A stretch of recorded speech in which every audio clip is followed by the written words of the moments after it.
Olá, tudo bom, meus irmãos? Eu sou o pastor Beto Granizo. A gente vai dar continuidade, então, ao nosso estudo de teologia. Teologia. Nas aulas anteriores, a gente viu sobre a doutrina de Deus, né? E agora a gente vai estar falando sobre bibliologia, ou seja, a doutrina da palavra de Deus. Doutrina da palavra de Deus. É importantíssimo a gente conhecer a palavra de Deus, é importantíssimo a gente saber um pouquinho de maneira sistemática o que envolve a palavra de Deus, extrair aquilo que for possível e necessário, então, para o nosso entendimento e compreensão. O que é a palavra de Deus? Não é? O que Deus quer através da palavra dele?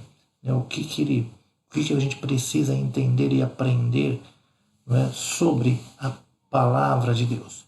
Se a gente pensa um pouquinho no passado, se a gente pensa um pouquinho na época do Velho Testamento, ali no povo de Israel, a gente lembra um pouquinho aí dos próprios textos bíblicos sobre os profetas, né? Os profetas, homens que representavam, de certa forma, eles representavam Deus, porque eles transmitiam ao povo aquilo que era a vontade de Deus, certo? Os profetas, então, esses sacerdotes, eles eram a representação do próprio cuidado de Deus. E eles faziam isso por meio de nutrientes da palavra de Deus. Aquilo que Deus revelava a eles, eles transmitiam ao povo como que se estivessem alimentando este povo. Assim, então, como o pasto era para as ovelhas, né? E os pastores assim alimentavam as suas ovelhas, os profetas, então, e os sacerdotes, eles tinham esse objetivo de alimentar o povo com a palavra do próprio Deus. Mas é certo que haviam também pastores, profetas, que tinham outro tipo de interesse, né? Eles tinham interesses próprios, eles buscavam o cuidado de si mesmos, na verdade, né? Buscavam os interesses pessoais e mesquinhos. A nação de Israel, ela estava tomada por falso profetismo. Era desafio dos profetas combater esse falso nutriente e fazer prevalecer o verdadeiro, pois esse falso profetismo também se pronunciava em nome de Deus, como se Deus estivesse falando, quando na verdade não lhes mandou que falassem nada. A vontade de Deus, revelada por meio da sua palavra, convida o homem ao arrependimento, para que o homem deixe o seu caminho mau e se volte para Deus novamente. Então, nisso constitui a palavra de Deus. Nisso constitui a palavra de Deus. Ok, meus irmãos? Então, nós vamos iniciar agora os nossos estudos, falando então um pouquinho, destrinchando um pouquinho essa ideia da doutrina da palavra de Deus. Ok? Acompanhe comigo então os nossos estudos. Ok, vamos lá então. Bibliologia, a doutrina da palavra de Deus. Acompanhe comigo aí, vamos tentando trabalhar essa ideia devagar, de maneira tranquila, de forma que você possa entender. Qualquer dúvida que você tenha durante o estudo, para o vídeo, volta um pouquinho. O importante é que você seja esclarecido, o importante é que você tenha entendido profundamente aquilo que a palavra pode revelar para você. Nós já falamos anteriormente, no vídeo anterior, que o nosso estudo se baseia principalmente na própria palavra de Deus. Temos outros livros que nos ajudam, como o livro do Gruden e outros tantos que nós já mostramos no vídeo anterior, mas a palavra de Deus é a que nos dá o respaldo para todo o estudo da teologia sistemática. Então, a doutrina da palavra de Deus, a palavra de Deus revela a vontade do próprio Deus, a vontade do próprio Deus. Na própria Bíblia, na palavra de Deus, nas Escrituras, está o que Deus quer para os homens. E o que Deus quer para os homens? O que Ele quer é santidade. O que Ele espera da gente é santidade. É que a gente se separe do pecado. É que a gente se separe do mundo, sistema pecaminoso. A gente é pecador, sim, na nossa natureza, mas que a gente busque se livrar do pecado, que a gente busque santidade, que a nossa vida seja uma busca constante por santidade. E é isso que Deus espera da gente. A vontade de Deus revelada por meio de sua palavra convida o homem para o arrependimento. Arrependimento. Tristemente, muitas vezes a gente ouve as pessoas falarem que eu só me arrependo daquilo que eu não fiz. Já ouviram isso? Só me arrependo daquilo que eu não fiz. E, na verdade, se você não fez, como você vai se arrepender? Então, é importante que a gente entenda o que a gente faz, o que a gente fala, o nosso comportamento, como a gente vive, que a gente encontre, baseado na própria palavra de Deus, que a gente encontre aquilo que a gente está falhando, aquilo que a gente está deixando de fazer para cumprir a vontade de Deus na nossa vida, que a gente se arrependa disso, que a gente tenha esse arrependimento de ser pecador, de cometer os nossos pecados, e enquanto ser humano, que a gente se arrependa do pecado que nos distanciou de Deus, o pecado cometido lá por Adão no Éden. Aquele pecado inicial que fez com que a humanidade se distanciasse de Deus, perdesse a comunhão com Deus. Esse é o principal arrependimento que nós precisamos ter. Reconhecer a nossa condição de como ser humano, assim como Adão, sermos também devedores. E aí, a partir desse momento, a partir desse reconhecimento, desse arrependimento, assim a gente pode então entender o que Deus espera de nós, entender o que Jesus veio realizar, aquilo que a gente não podia fazer, aquilo que a gente não tinha como fazer enquanto ser humano. Mas Deus se colocou no nosso lugar, ok? Então, essa palavra de Deus convida o homem para o arrependimento, para que esse homem deixe o seu caminho mau e se volte para Deus novamente. E nisso está a palavra de Deus. Essa é a ideia. Muito bem. A finalidade da palavra de Deus. Finalidade da palavra de Deus. Aliás, deixa eu aumentar aqui um pouquinho, só um instantinho, para facilitar a nossa visualização. É preciso que quem se propõe a ler a cada página das Escrituras esteja despojado, ou seja, esteja livre de qualquer preconceito. Meu irmão, se você vai estudar a palavra de Deus, é importante que na tua cabeça, a tua mente esteja aberta, livre, sem nenhum pensamento preconcebido. Não adianta eu vir com pensamentos de, coisas que a gente vai aprendendo ao longo da vida, como superstição, né? Se eu der 3 pulinhos, não sei aonde, se eu fizer tal coisa, olha, se eu guardar uma nota assim, assim, assado, eu vou ter sorte. Se eu guardar uma nota de $1, eu vou atrair riquezas.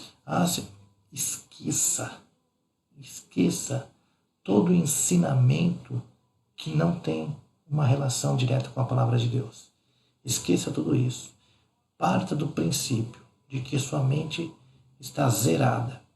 E aí você vai ler a palavra de Deus sem nenhum tipo de preconceito. Por quê?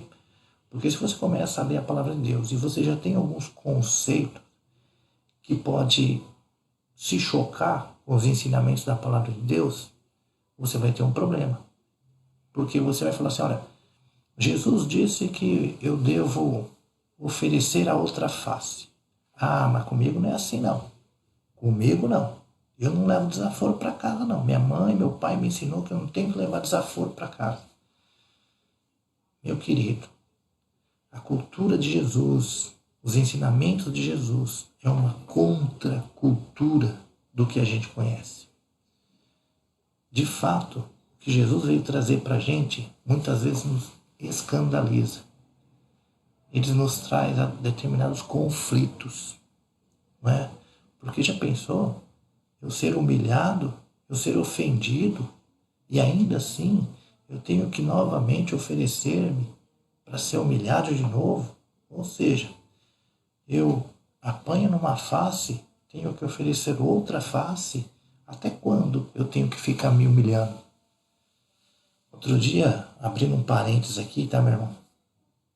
Outro dia eu estava conversando com alguns irmãos e eu estava falando o seguinte: eu tenho saudade de um tempo que o crente, né, o cristão que a gente chamava, a gente era conhecido como crente, o crente era chamado de bobão.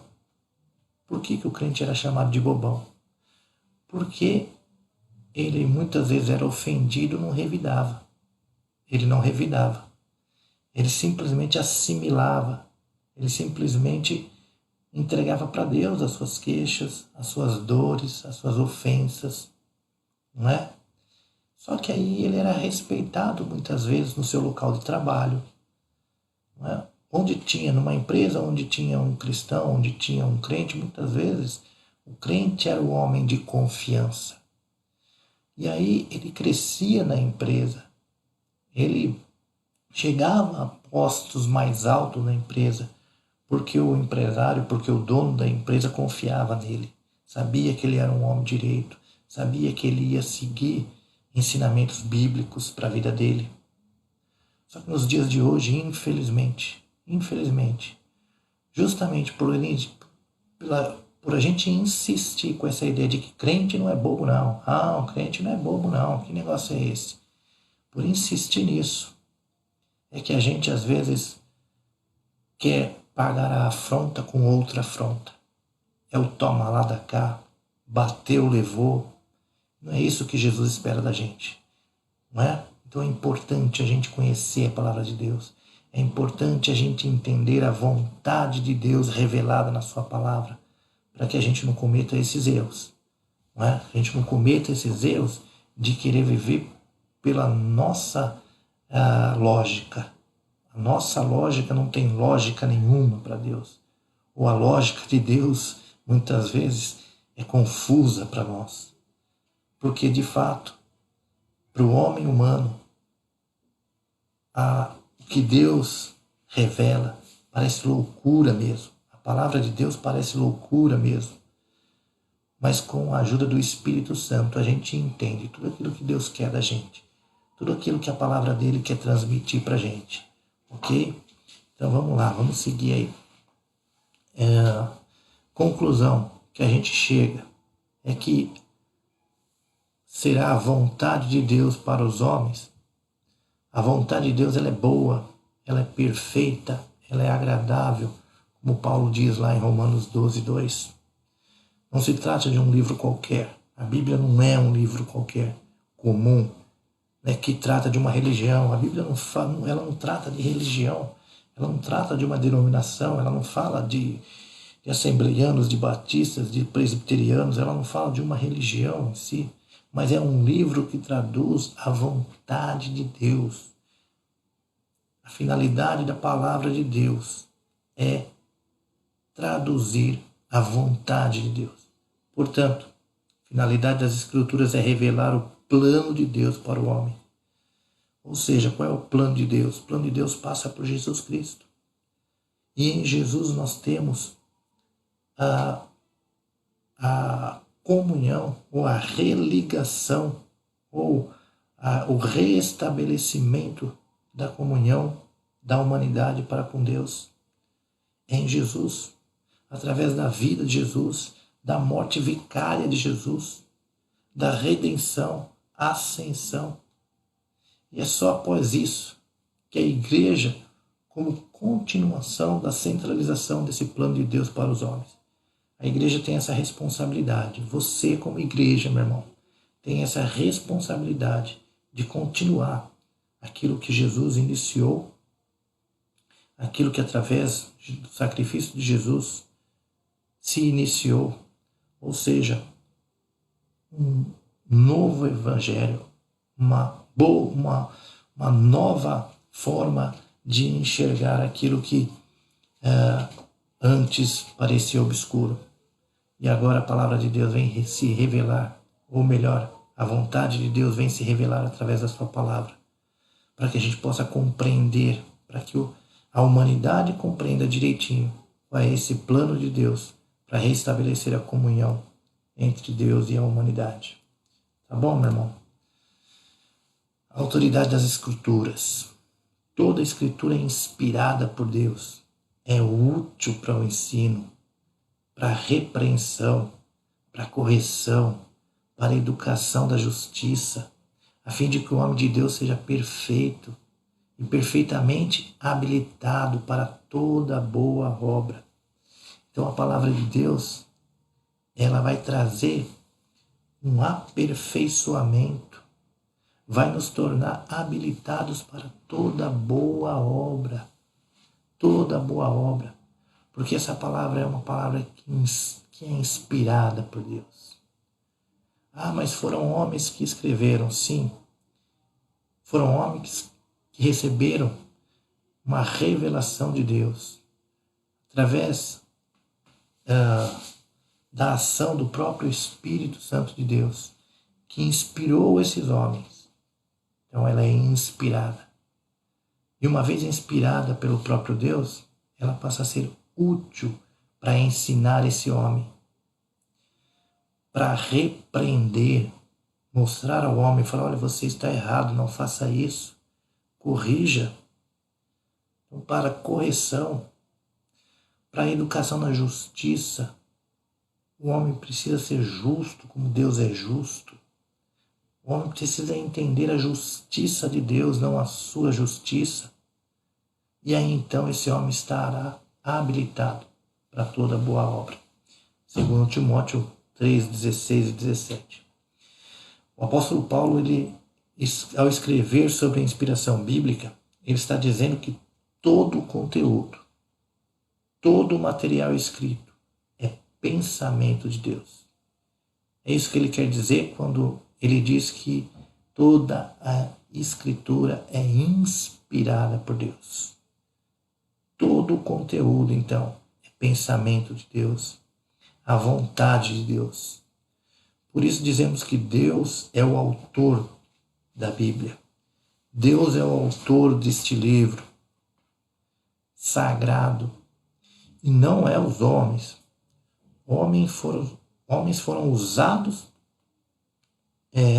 através de inspiração, né, de revelação, para que essa vontade de Deus fosse revelada a toda a humanidade.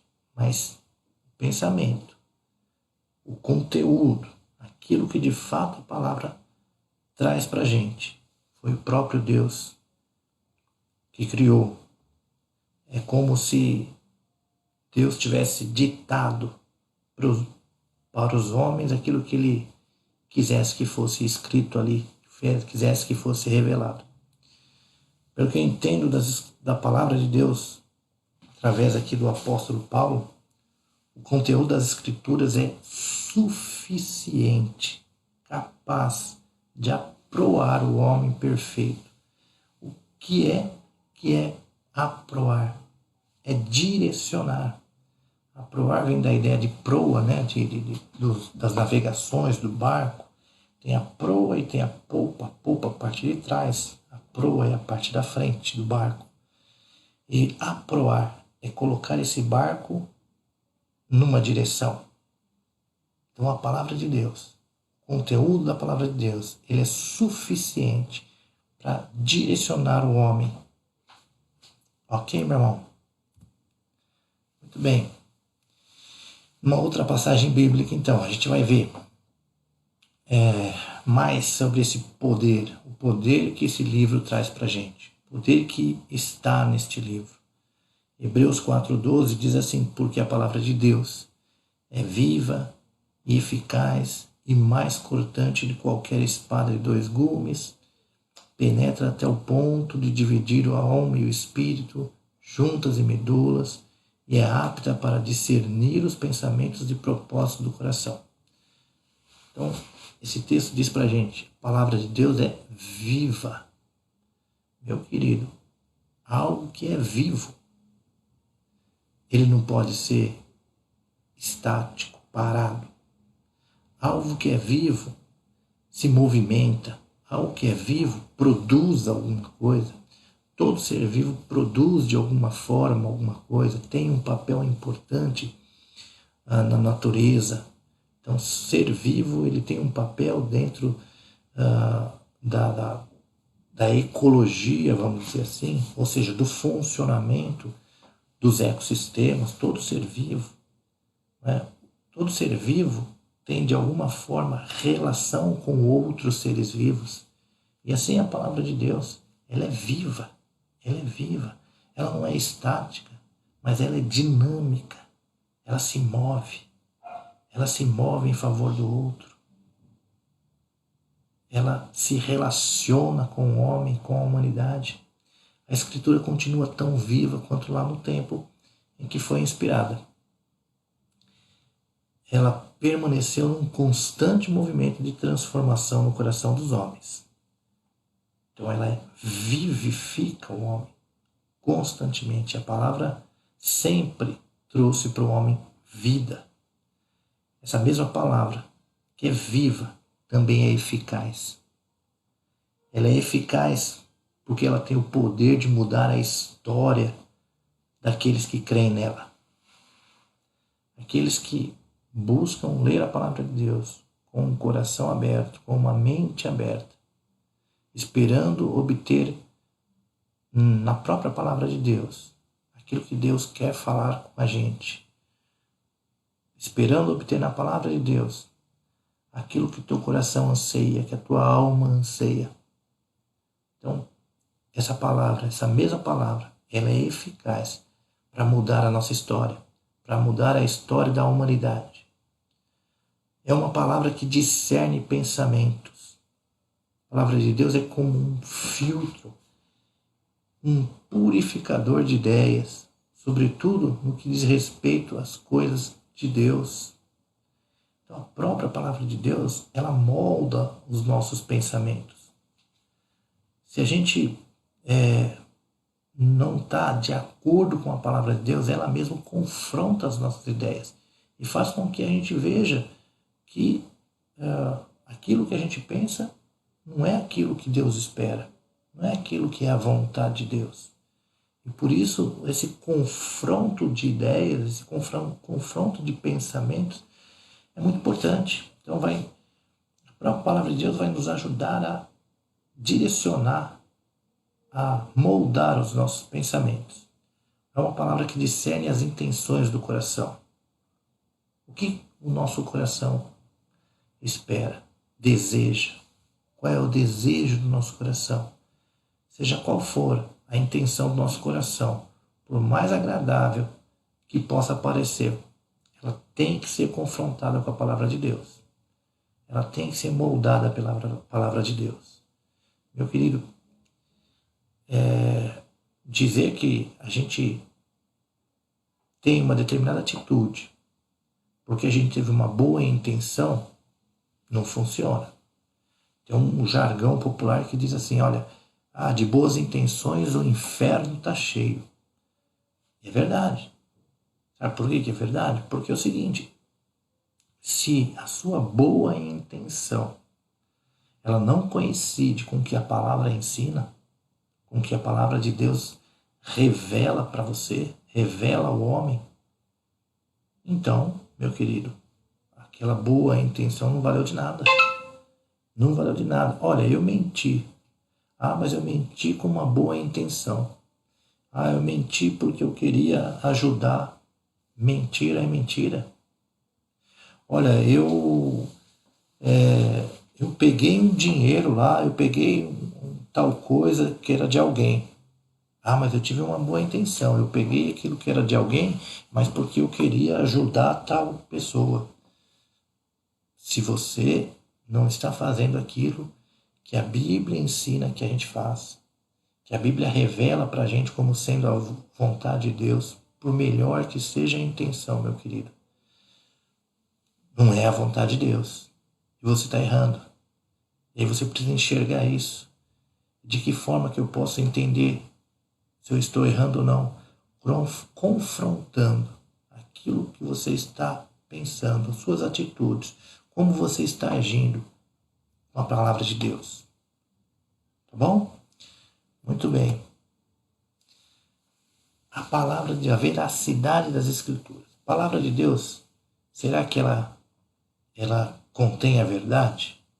Né? A palavra de Deus, na palavra de Deus tem coisas que são verdadeiras, né? Ela contém a verdade de Deus. Não. A palavra de Deus não contém a verdade. A palavra de Deus é a verdade. Toda a palavra de Deus é a verdade. Aqui cabe a gente ter uma preocupação de entender toda a palavra de Deus. Entender o que Deus quer em toda a Escritura, desde Gênesis ao Apocalipse. A gente precisa ter um entendimento desse todo para que a gente possa entender e não extrair um versículo e fazer daquele versículo a nossa verdade. Muitas vezes o que acontece é que a gente isola um versículo que está de acordo, né? A gente molda ele de acordo com aquilo que a gente entende, né? Daquilo que é do nosso interesse, e aí a gente transforma, né? A gente transforma o que está escrito lá, a gente transforma a palavra de Deus de acordo com a nossa verdade, daquilo que a gente entende. Só que a gente precisa entender que toda a palavra de Deus, ela é verdade, porque ela não se contradiz. Ela não se contradiz. Então não adianta eu querer moldar trechos da palavra de Deus de acordo com o que eu penso. Aliás, é o contrário que a gente deve fazer. Os nossos pensamentos têm que ser moldados de acordo com o que a palavra de Deus diz. Ok? Então as Escrituras, ela não somente é verdadeira, como está escrito lá em João 17, mas ela é a verdade. Santifica-os na verdade.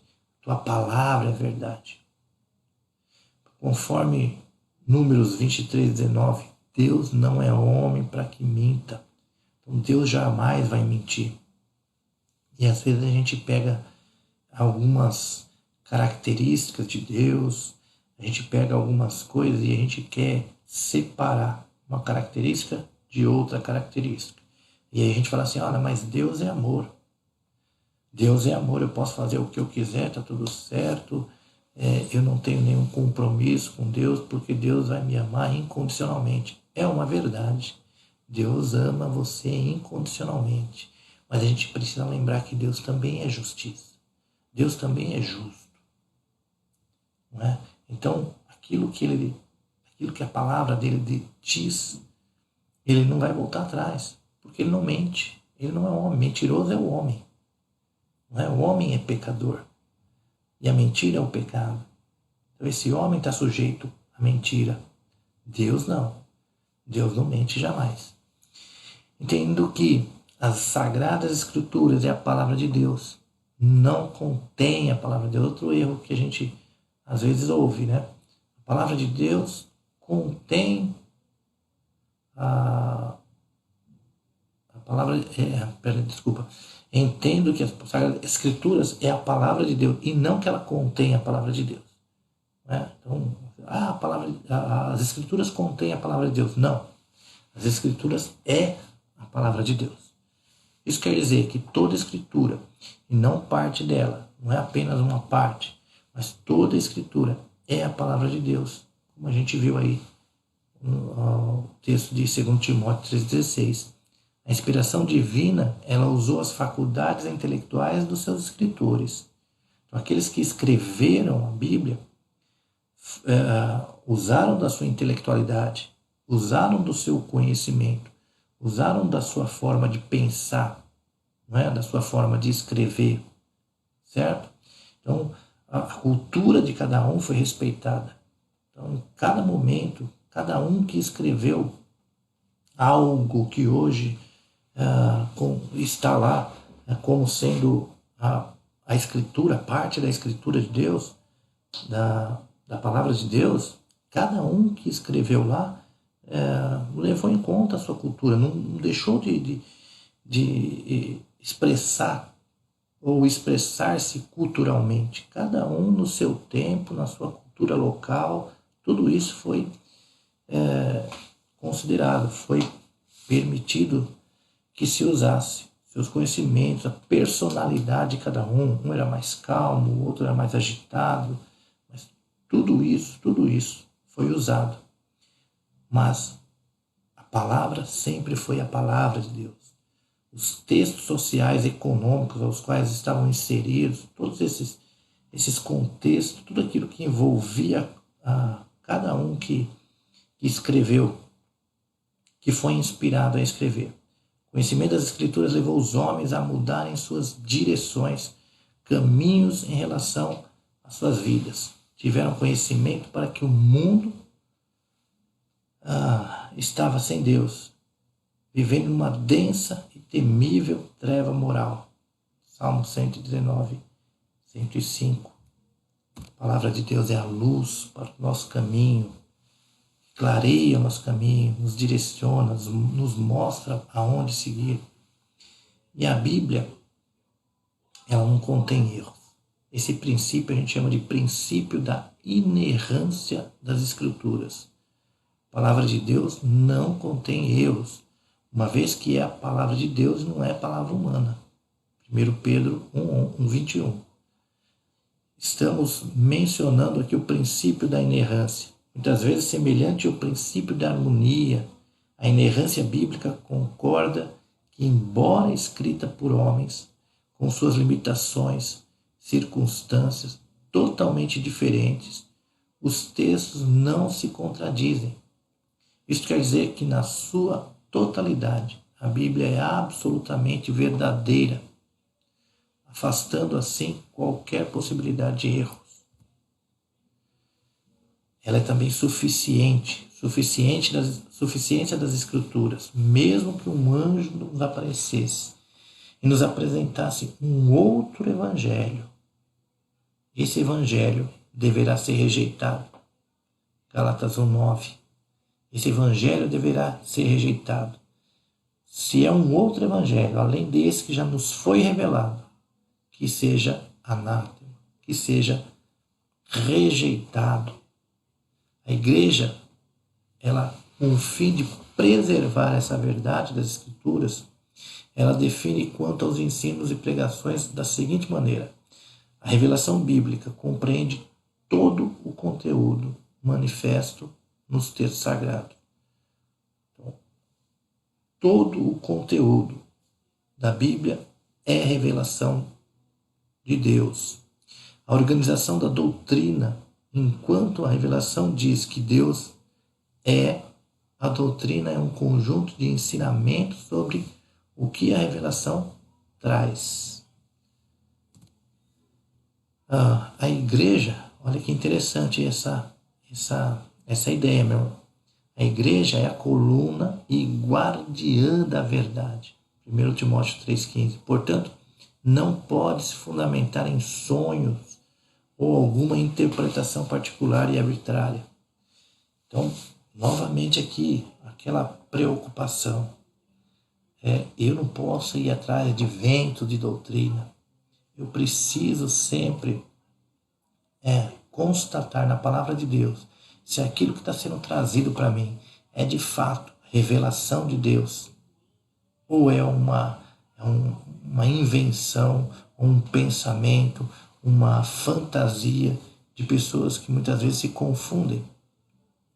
Ao invés de procurar ali entender de fato o que é a revelação de Deus através da sua palavra, muitas vezes as pessoas confundem com seus próprios sentimentos e aí colocam para outras pessoas, expõem para outras pessoas outras revelações que não são revelações de Deus, a revelação do próprio homem, né? A gente entende que hoje não há mais nenhuma revelação de Deus, a não ser que seja a revelação que está na palavra de Deus, na Bíblia. toda a revelação, tudo aquilo que Deus queria revelar ao homem está na palavra de Deus, no livro de Gênesis ao livro do Apocalipse. Essa é a revelação de Deus. Por isso a interpretação das Escrituras ela deve ter alguns cuidados, ela tem que ter alguns critérios. Não é? Primeiro de tudo, se eu preciso entender a palavra de Deus, se eu preciso estudar a palavra de Deus, eu preciso da ajuda do Espírito Santo. É só o Espírito Santo que vai me ajudar a interpretar, vai me ajudar a entender o que o texto diz para mim. Não adianta eu querer, por si só, compreender aquilo que está na palavra de Deus. Mas com a ajuda do Espírito Santo é possível. Eu preciso me debruçar nessa palavra. Mas antes, eu preciso buscar a ajuda do Espírito Santo. Quando você for ler a palavra de Deus, então ore, meu irmão. Ore, peça a Deus que te ajude a interpretar. Peça a Deus que te ajude a entender essa palavra. É importante. Existem várias técnicas para que a gente possa compreender melhor o texto. Técnicas de interpretação, de hermenêutica. Então é preciso que eu entenda direito o que o texto está querendo dizer. Será que aquilo que o texto está dizendo é para os meus dias de hoje? Ou será que primeiro eu preciso entender o texto lá nos dias de quando ele foi escrito, de acordo com a cultura que existia naquela época, de acordo com o que aquelas pessoas pensavam naquele momento? É como dizer hoje, mais fácil. Jesus disse assim, é mais fácil um camelo passar pelo fundo de uma agulha do que o rico entrar no reino dos céus. E se a gente tenta entender isso de maneira literal, né, nos dias de hoje, a gente começa a imaginar um camelo, né, um animal tão grande, uma agulha fininha que só passa uma linha.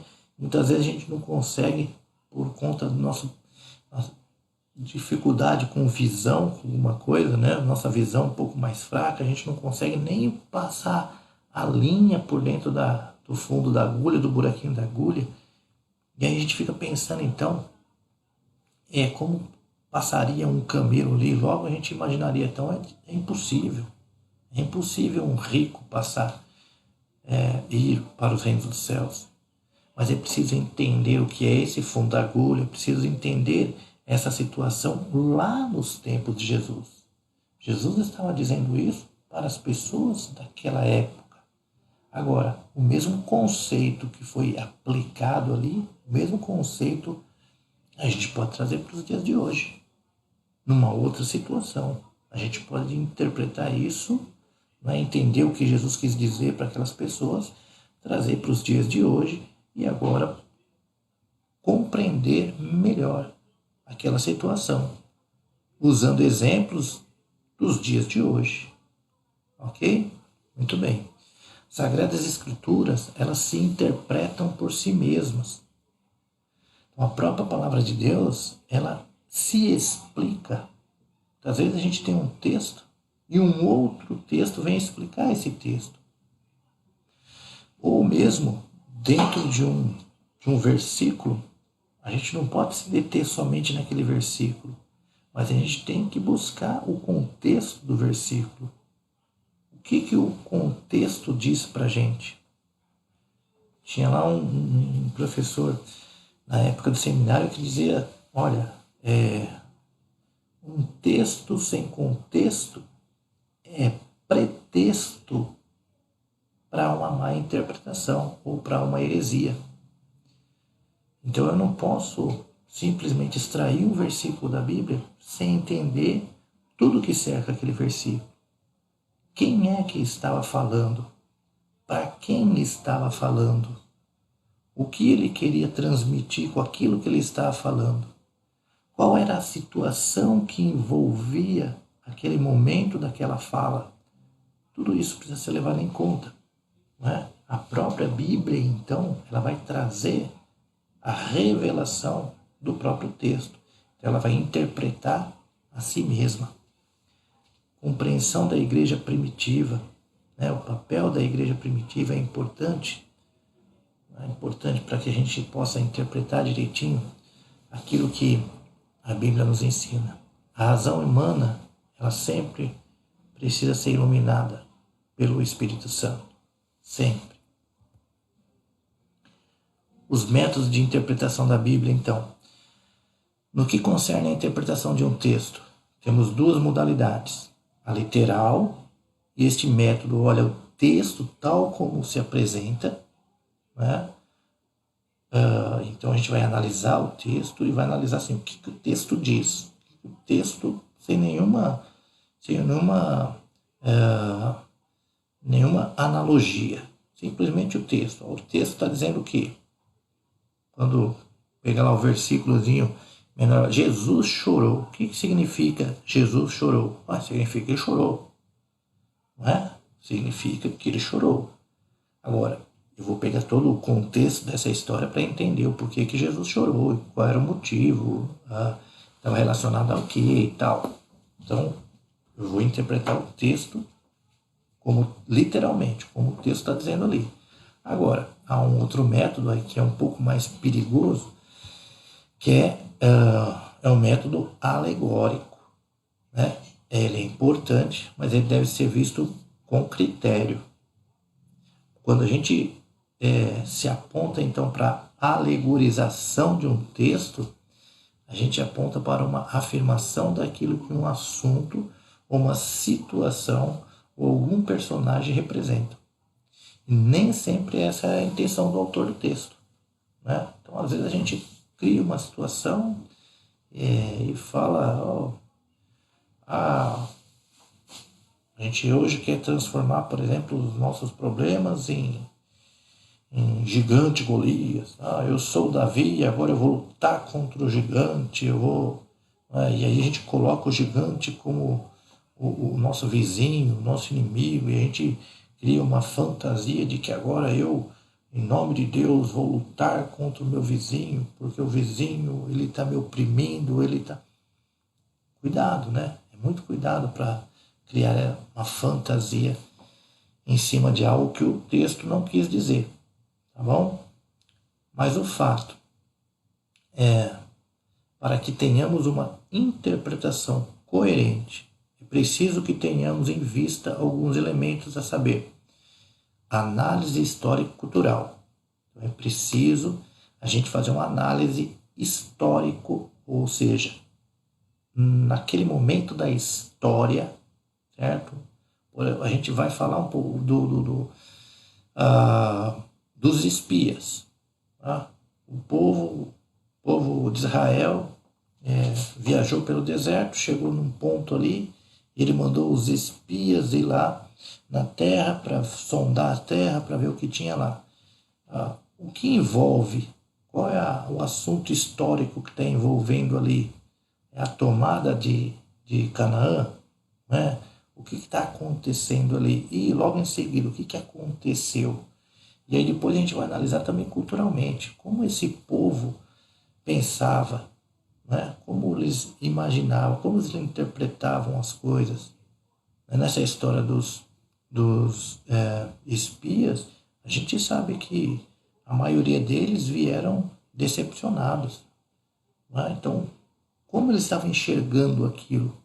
Eu preciso entender culturalmente como esse povo pensava, a história passada deles, se eles tinham algum medo, se eles não tinham algum medo, se eles tinham razão de ter medo, ou se de fato eles não tinham razão nenhuma para ter medo, eles precisavam simplesmente acreditar em Deus, não é?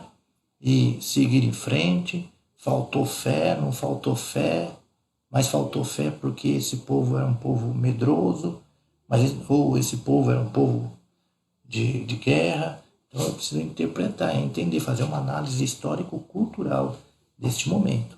Né? Fazer uma análise também do texto, uma análise literária, o que cada palavra de fato traz de significado, e uma análise teológica, né? Uma análise com o pensamento da própria Escritura, de tudo que a gente conhece sobre a Escritura, tá bom? Então essa é a forma como a gente deve analisar e interpretar um texto, ok? E é isso, meu irmão. É isso. Então, a gente vai ficando por aqui. Que Deus os abençoe. Eu espero que tenham aproveitado, que a gente possa ter contribuído um pouquinho aí para o conhecimento dos irmãos, que os irmãos possam ter um bom proveito desse estudo. E para o próximo estudo, a gente traz aí um novo tema, tá bom? Não percam, continue nos assistindo, continue buscando o aprendizado aí, tá? Que a gente possa contribuir então para o seu aprendizado. Deus os abençoe. Até uma próxima, até um próximo vídeo. Um abraço, Deus os abençoe.